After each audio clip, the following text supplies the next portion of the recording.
بسم الله الرحمن الرحيم. اللهم صل على سيدنا ومولانا محمد وعلى ال سيدنا مولانا محمد وبارك وسلم على رب العالمين. وبرون سبق کې موږ دا خبره کړې و چې باس بعد الموت دا حق ده او زموږ باندې زموږ عقیده دا و چې الله پاک دا څومره مړي جنین دا به الله پاک د قبرونو په خپل ځای اصلي سره به راواپس کوي او دو تبع روح جنین دا هم الله پاک دوباره کوي معاد کوي او زموږ دلایل دغه قرآن مجید آیتونه ثم انکم یوم القیامه تبعثون او بیا قل یحییها الذی انشأ اول مره. فلسفه انکار کوي او چې بعینه دغه جسم را پاسول دا اعاده دې ممکن نه موږ ته چا ویل موږ دې سویلې چې دغه جسم را پاسي دغه جسم باندې را پاسي هغه اجزای اصلي او سره برابر شي اجزای اصلي یا خو د پیدایش نه مالک د مرګ پورې دا کم ژوند چې دغه جسم او یا دې مراد هغه ذرات کم چې الله پاک پیدا کړل دي په دې سره هغه دلیلوم ختم شو کچته انسان ولګي دوبل انسان وګړو نو دا ودوان یو ځای برابر شي کنه جدا جدا نو هغه کوم د خبره کړې چې دا اجزای اصلي دي کم چې هغه خوړلې دي هغه اجزای اصلي نه دي خوړلې د جسم څخه جوړ شي دا فضلات او دا معتزله ول کباس بعدلو موت ومنل شي نو بیا خو عقیده د تناسخ چې نه دا تاسو باندې منل او تناسخ عقیده چې دا خو باطل ده دغه تاسو وای په حدیث شریف کې راغلي دي چې جنتیان با شپېته کزه پاسي او جنتیان چې دا ملکا اجرد او امرت به او جهنميان یو غاغ په د اوه د غرام ربي نو دا خبره به عالم چې کله موږ دا خبره منله چې د جسم د روح د یو جسم نه بل جسم ته دي حال دا د روح بل یو جسم نه بل جسم ته نه دي دا بدغه یو روح دغه روح په دغه جسم کې وي او دغه صفات په بدليږي الغاغ به د غټيږي یا به نور جسم بدليږي الګ به پوښوي بل عقیده زموږ سبق کې نن چې دا ول وزن حق چې وزن د اعمالو دا حق ده چې څومره انسانان چې دا اعمال کوي نو دا اعمال برده تل لګي په دې خبره باندې زمونږ یقین دی زمونږ په دې خبره باندې عقیده ده او دلیل لپاره دلیلونه د قرآن مجید د آیاتونو نه یو خو په دې کتاب کې لیکل ول وزن یومئذ الحق چې وزن د اعمالو په ورځ باندې حق ده بل آیت ونضع الموازین القسط ليوم القيامه فلا تظلم نفس شيئا او بل آیت فمن ثقلت موازینه فاولئک المفلحون ومن خفت موازینه فاولئک الذين خسرت انفسهم دا ټول آیتونه لري دا معلومیږي چې وزن د اعمالو حق ته میزان دا عبارت ته د هر هغه چیز نه چې بای سره د اعمالو هغه مقدار معلومیږي میزان دا هغه څه ته ویلېږي عبارت هغه چیز نه چې بای باندې مقدار د اعمالو معلومیږي وز دا پس سره نو عقل خود دې دا کیفیت نه د ادراک د جندا خاصره ده دغه یو روایت کې دا راځي چې لکه په کم تل کې چې دا دغه تل لګيږي د اعمال تل لګيږي نه به دومره طلبي چې دا هغه کې دا اوس مکه واس منونو بلای په چابړي کې به سي راځي لکه څنګه چې یو میدان دی په هغه میدان کې ورکوټه مو د ګبال پورته دغه چې به دا اوس مکه واس منونو په هغه دغه کې برازي په هغه تل کې برازي او دا با حضرت میکائیل علیہ الصلوۃ والسلام پلاس کې بدای میکائیل علیہ الصلوۃ والسلام با دانیولی ځکه هغه ډیر زیات قوت او طاقت والا فرشتہ ده هغه ونیولی او د دې خی طرف ته جنتی ته به خی چابړي کې به جنتی خی طرف ته او ګس چابړي طرف ته جنت به جهنم به هغه باندې پوښوي نو ورځ دا بسنګي نو هغه عقل لاګي ادراک نه جنن دا قاصره ده چې ادراک نشي کولی دا بسنګ به او دا انصاف به دغه به زکه کوي الله پاک دا میزان د طلب الله پاک زکه دا اعمال با تلی د انسانو چې د دې الله پاک د صفت انصاف او د صفت عدل غ ظهور شي چې لکه بیا خلق د انسان چې تفضل کې دارا نشي چې راځي چرته اصلي جهنم ته لګره ما او زمانہ نه کوي سیواوي وځي جهنم ته اصلي لګره ما نو چې دا الله پاک دا عادل بادشاہ دی الله پاک دا انصاف والا ذات دی نو دا تل اعمال بزګ تل لګيږي چې چرته د انسان پسله کې دار نه شي چې زما نیکي سیوای او هماله کې میکړي دي وایي به معنی اوس معتزله او دا نور خلک چې نه هغه وایي چې دا اعمال تلل ملل جنن دانش تره یو خدای دلیل هغه چې دا یو خدا د په حکم کې د فیصلینا د ریا جزاء او اعمال د اعمالو بدلنه نو دوی چې اعمال دا نه تل لګيږي دلیل دوه وجې دي دوه دلیل هغه پیش کړي یو دلیل هغه دا ده چې د اعمال ځکه نه تلګيږي چې د اعمال جن د اعراض دي اعراض تاسو اعراض مکه دی بل طرف ته مونږ وی چې یو جوهر دی یو قائم بالغیر دی او یو قائم بالذات دی نو دا عرض دا قائم بالغیر ته وایي څه ته وایي قائم بالغیر ته وایي نو د اعراض خپل څه وجود نه وي د اعراض خپل وجود نه وي او عارض دا په دوه زمانو کې دا باقی نشي پاتې کېږي نو چونکه اعمال دا اعراض دي او تلل د اعراض جن دا ممکن نه دي لہذا داغي اعاده د اعمالو د اعمال اعراض دي او اعراض په دوه زمانو کې نشي پاتې کېږي نو اعاده د محال ده اعاده سره او بل دا کته دا اومنه هم کنه نو بیا هم د وزن جن دا غیر ممکن دي ته چې اعمال دا په دوه حالونو کې راتلی شي اعراضي اعراض خلال په دوه حالاتو کې راتلی نشي په دوه وختونو کې که په دوه وختونو کې رام شي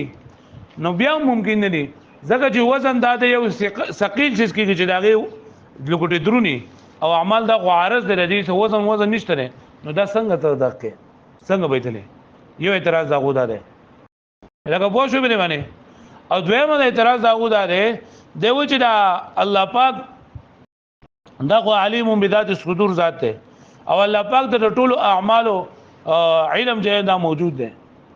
نو اذا تلل دا الله پاک کوي الله پاک پکې کنه نو الله پاک د تلل څه ضرورت الله پاک د خود مکه نه پته نه نو د اعمالو د تلل دا عبث دي بیکار دي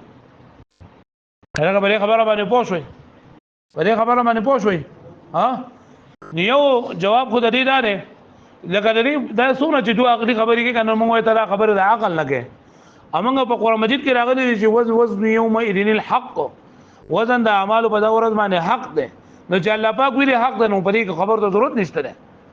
پوهیږئ په دې باندې یو نضع الموازین القسط الله پاک فرمایي موږ بدا انصاف تل چې د اعمال لپاره بلګو نو چې الله پاک موږ ته لګو نو په دې خبر ته ضرورت ده خو بیا هم دا غوا کوم عقلي خبرې دي دا غي نه جوابات دا ورکړل شي یو جواب خدای دی چې د دې اعمال نه تل لګيږي نو په حدیث شریف کې راغلي دي چې اعمال او عمل نامې به تل لګيږي په کوم ريجستر کې چې دالي کېږي هغه ريجستر به دکېږي او ريجستر دا خو وزني څه ده کنه پیر صاحب دا خو عارض نه دا خو ذات ته کنه نو هغه ريجستر چې انده به تل لګيږي پوه شئ دا یو په جواب بل خارج نه داره چې لکه د هر څه د وزن کول لپاره جدا جدا تلي د هر څه د وزن کول لپاره صحیح لکه اوس د لرګو چې کومه تل لرګي چې پیتل لګي دل تاسو دې ته سره ضرور ولا یو دوه درې ماشه تر راغي وزن درکې نو دا تل نه دا تل دا خدا د دې سیس د لپاره تل نه د سرو زرو د لپاره جدا تل دا و د سرو زرو چې کومه تل راغي د تل لرګي کې د لرګي پکې کېدا نو تعالی باغ درکې نه پکې دلا ورې د تل نه تل دا خدا د دې لپاره نه نو دا هر څه د تللو لپاره جدا ده د ټماټرو لپاره جدا تل ده د لرګو د تللو لپاره جدا تل ده د سرو زر د تللو لپاره جدا تل ده وایي دا هر څه لپاره جدا او بل دا کنه چې لګي اعراض لپاره هم تللی په دې هوا کې نن نمی سونه نه لاغي لپاره بیورومیټر ده نو په دې هوا کې بیورومیټر ستا په وجود کې تبه سونه نه نو تبه خوکاری نه تبه ښکاری عارض ده کنه ترمامیټر ولګي تا ته ویل کوي ستا 102 ته 103 ته نه وایي مې معنی و زما په وجود کې شوګر ده و شوګر ده نو دا شوګر خوخاري نو چیرې دا شوګر ده چې دا تزولري کما و چې کله شوګر ماشين ولګي دا ولکه د 200 شوګر ده د 300 شوګر ده د 400 شوګر ده دا د دې تل دا چې بلډ پريشر ښکاری نه ښکاری خو چې کله هغه ماشين ورته ولګي نه کی ته و چې راستا 120 یا 2 چیلن راستا دغه بلډ پريشر نو دا هر څه د جدا جدا د هر څه د طلب لپاره جدا جدا تللی دي نو دغه شان دي الله پاک د لپاره خدا سره ګرانه نه ده د قیامت پر ورځ باندې الله پاک د اعمال د طلب لپاره ما هم ستل چنده و جوړي خوښوي انور په حدیثو کې دا مرغلي چې یا کم سړی چې کنه دی بلګ تل لګيږي ما چې کم نیک عمل سړی نه دی بدرونی او کم چې لکه دغه کمزور دی د عمل په اعتبار سره دا بس پکی دا ټول خبره راغلی په حدیث کې او دویمه خبره ده چې دی وی چې لکه الله پاک پارسل باندې پوره نه الله پاک ته لکه ضرورت نشته نه نو وای دا الله تعالی افعال چې نه دا معلل بلا غرض نه دي چې خامخا سکا سوجه به الله پاک بزګه کار کوي دا نه ده کنه دا خبره د سره موږ بنو چې الله پاک دا کار ځکه کوي چې دې دا فائدہ ده که فائدې نه الله پاک نه کوي دا نه ده او کچر د الله پاک دا افعال چې کنه دا معلل بلا غرض شیومو یعنی د دې دا الله پاک دا کار ولي کوي چې دې غرض ده نو دا غي بده څه غرض چې هغه موږ ته پته نه لګي چې هغه بس خپل حکمتونه چې بای باندې موږ پوها نه چې موږ به پوها نه نو زمونږ دا واقف کېدل دا دلیل لري خبر نه چې الله پاک د ضرورت نشته نه لکه پوه شو به معنی ها اوس وګورئ والوزن حق او وزن د اعمال حق ده لقوله تعالى والوزن يومئذ الحق او وزن د اعمال بد ورزمانه حق ده او دا یو خدا آیت ده نور آیتونه ونزول الموازین القسط یا شی کې لیکل لاندې او دغه دي فمن ثقلت موازینه فاولئک هم المفلحون ومن خفت موازینه فاولئک الذين خسروا انفسهم او فلا نقيم لهم يوم القيامه وزنا د کافرانو اعمال به داوود لپاره به وزن نه د مؤمنانو لپاره به وزن میزان څه ته وایي والميزان عباره ميزان عبارت عما يعرف به او چې پیژندلګي راي بدرې سره مقادير الاعمال د اعمال غ مقدارونه او دا څنګه وي والعقل قاصر عن ادراک کیفیته او عقل قاصر دی دا غیر کیفیت د ادراک نه چیرې دا پسنګ طریقې سره بدا طلبي نو مته چې یو روایت کې راځي چې لکه دونه به چې لکه وس مکه سوال نه پکې راځي دا بګدی په کم دیږي نو صلی الله پاک ته پته ده وانکرته المعتزله او دا وزن د اعمالو نه انکار کړل دی چا ولی او دلیل اول سفار سره یو دلیل لري ولی لان الاعمار اعراض دغه اعمال د انداسري او الله دې ورته لیکلي دی بری ولا تحت الصدور والعرض لا يبقي زمانين او عرض نه باقي پاتې کیږي په دوه زمانو کې او چې نه پاتې کیږي نو اعاده المعمول معدوم محال وان امكن اعادتها او کجردار واپس هم شي نو لم يمكن وزنها نو وزن بیا سره ممکن نه ده ځکه چې دا سپکسیس دی د سپکسیس دغه وزن نشته وزن الګه پوښوي دویم دلیل دی ولانها معلومه لله تعالی چې دا اعمال دا چاته معلوم دي فوزنها عبث نو لري وزن کول دا سړي بے فائدې دي والجواب جواب دلی د اولنی شو بینا اولنی د سمې چې لکه د اعمال اعراض دي کنه او اعراض نه تل لګي نو انه قد ورد في الحديث چې په حدیث شریف کې راغلی چې ان كتب الاعمال هي التي توزن چې د اعمال او عملنامه کتابونه چې دا به تل لګي نو چې دا تل لګي فلا اشکال نو اشکال پکې نشته ده او یو دویم جواب ولا موږ ورکو چې د هر څه ته تل لپاره جدا تل او میزانی دا چې الله پاک به دې په جوړه تل جوړي والات دا د دې دویم نه جواب دی چې دوی چې لکه 8 سال الله پاک ته معلوم دی الله پاک ته بار تعالی عبس دي وعلى تقدير تسليم كون افعال الله تعالى معلله بالاغراض لا الغمن غدامنو چې الله پاک د افعال جنا معلل بالاغراض په دې تقدیر باندې چې اومن لشي چې د الله تعالی د افعال د معلل بالاغراض یعنی مطلب دا چې الله پاک ذکر کوي چې دې دا غرض دې دا غرض دی لعل في الوزن حکمتا چې په کې دې چې په وزن کې دې حکمتي لعنت تري عليها چې موږ باندې مطلع نه یو وعدم اطلاعنا على الحكمه لا يوجب العبث او د دې وجه چې موږ دې په حکمت باندې پوه نه یو نو دا نو واجب وي عبث لرا هغه پوه شو دې باندې یاد